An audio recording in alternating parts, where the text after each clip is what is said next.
Welcome back to the Chip and Charge Tennis Podcast. This is Nicholas Morel here. We're here with a small bonus podcast, which I recorded with Matt Futterman of The Athletic to quickly discuss the announcement that dropped last week that the PTPA, the Professional Tennis Players Association that represent the tennis players, is engaging in a lawsuit with the ATP, the Association of Tennis Professionals, the WTA, which is the Women's Tennis Association, the ITF, the International Tennis Federation, who are responsible for the 4 Grand Slams, and the ITIA, who are responsible for anti-doping, the International Tennis Integrity Agency, and they're responsible for anti-doping and corruption in tennis. Matt, alongside his colleague at The Athletic, Charlie Eccleshare, have covered this extensively. I'll put links to their pieces on this episode in this episode's description, so you can follow it up after our conversation. So I thought Matt would be the perfect person to get on the show to discuss the PTPA lawsuit, why, how, where, when, and everything about it. If you stick around as well to the end of the show, then Matt also tells us what it's been like in Miami, where he's been covering the event for The Athletic over the last... But let's get straight into my conversation with Matt Futterman about the PTPA lawsuit after this. Matt Futterman of The Athletic, thank you very much for coming on to the show. Thanks for having me. Yeah, we're here to kind of talk about the PTPA lawsuit against the governing bodies of tennis. I'd like to start with the question of why do the players and the PTPA feel the need to, and why they're in a position where they have to involve a third party to kind of ignite change within tennis. Because they've been trying, the players in tennis and particularly the PTA have been trying to get some change into the sport for a while now, and they just haven't been able to get the leaders of tennis to engage with them in any sort of meaningful discussions. There has been some progress in terms of compensation and pay, but not on the order of structural change that the players are really looking for. And what kind of change is it that the PTPA and the players are trying to seek by this lawsuit? Well, most labor fights boil down to two things, which is pay and workplace conditions, and this one is no different. They'd like to get paid more, and they'd also like to, work less. Well, have a better calendar. The tennis season stretches on for 11 months, which is much longer than you would have in other sports for athletes at the highest level. And so I think they need the two main things they need is more equitable compensation for their efforts and a better season. And the PTPA have included the ITIA, who are responsible for the anti-doping, as part of the defendants. Why are they part of what the lawsuit is? Well, that's a decision by the players to include them. I think somewhat of a surprising decision, because it's really what it does is it's really going after the entire sort of doping infrastructure, anti-doping infrastructure that is set up, because the ITIA is under the World Anti-Doping Agency, and so they follow those codes. And I think, but what they are sort of going after is, this idea that there's, kind of a very small group of people who are in charge of what the players can do. Yeah. And how do you see this playing out? Do you see it going to a court ruling, or maybe just like a settlement? Most of these things play out in terms of, having a settlement. That doesn't actually go to a jury trial. That the litigation is used mainly as sort of leverage, because nobody wants to go to court and have all of their rules and regulations subject to a judge deciding whether it's legal or not for them to be in business. So ultimately they usually end up negotiating with the players, but with labor, the players in this case. And that's what's happened in the past, but that is contingent on the players sort of sticking together and having sort of representing themselves as a large body of people who are interested in largely the same things. Mm. Yeah, I thought what else was interesting because kind of Novak Djokovic has been the figurehead of the PTPA, and he's kind of said he's kind of distanced himself from the lawsuit, which is I think very surprising. And do you think it's a massive surprise, and do you think it kind of is going to be harmful for the actual lawsuit and its representation and reputation, in amongst the tennis community? I think it's a little early to say that. I think a lot of players were caught off guard by the aggressive language that's in the lawsuit, but I think that also comes with the fact that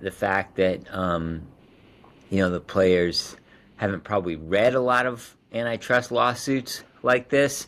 Uh, this is the language that the antitrust lawyers use when they're going after businesses that they view as monopolies, and they're trying to convince the courts that there is some sort of outrageous stuff that's going on here, and in some sense, and they believe that the best strategy is to, sort of provide a lot of background and very dramatic language in order to convince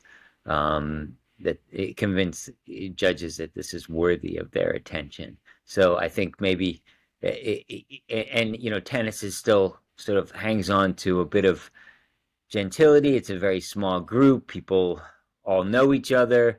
So, players, they all know people who own tournaments. A lot of their agents work for companies that own tournaments. So they don't necessarily feel great about, calling those people monopolists and, in parts of conspiracies and of cartels.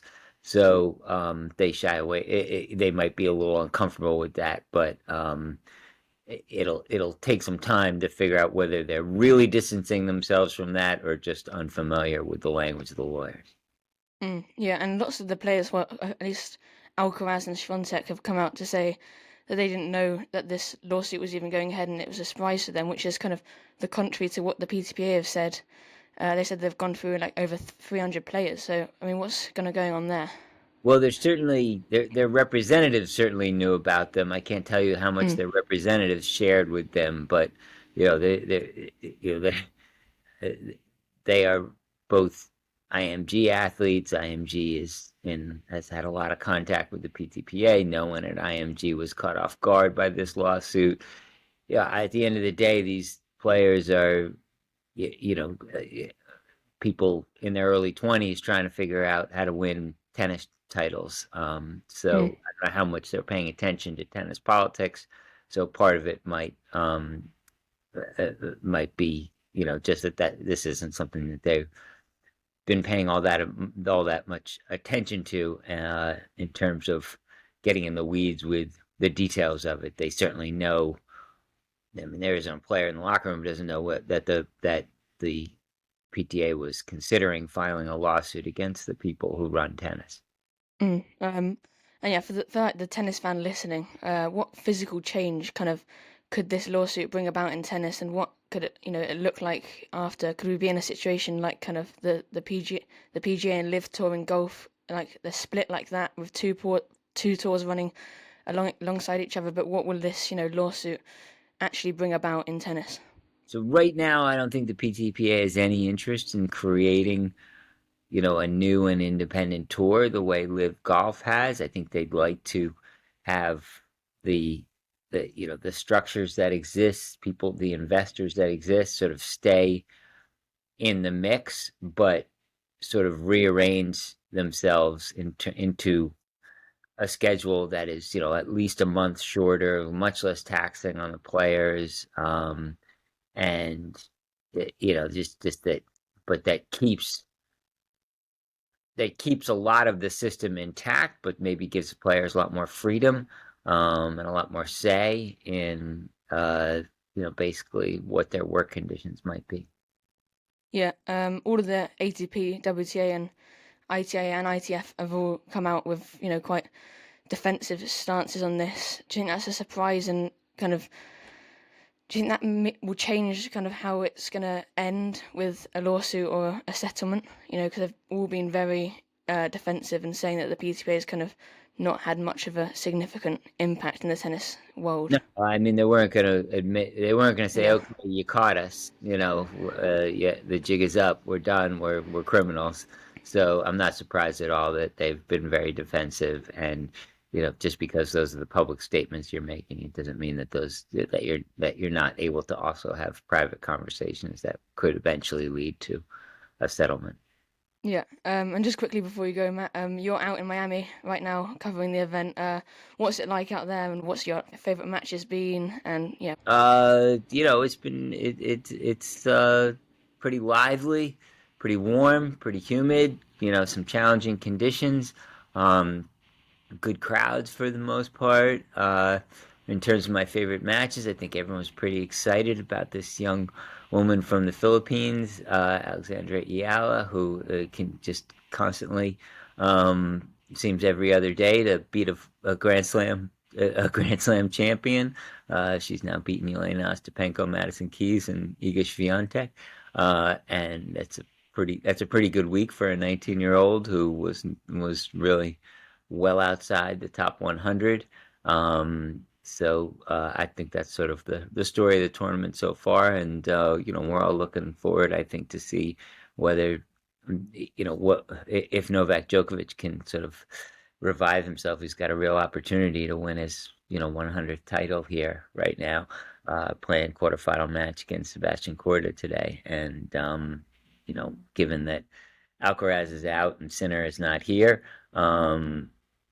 I think he's someone, certainly someone to keep an eye on as a story developing in the next few days. yeah. Thank you very much for joining me, Matt. Okay. Hopefully you can come on again soon. Okay. Thanks very much, Nicholas. Thank you. Take care. I hope you enjoyed that chat with Matt Futterman of The Athletic. If you did enjoy it, then please make sure to come back next week where we will cover the event in Miami, which is currently at the semi-final stage on the women's side of things, and one semi-finalist has been set on the men's draw with 3 quarterfinals yet to play. We'll be back then.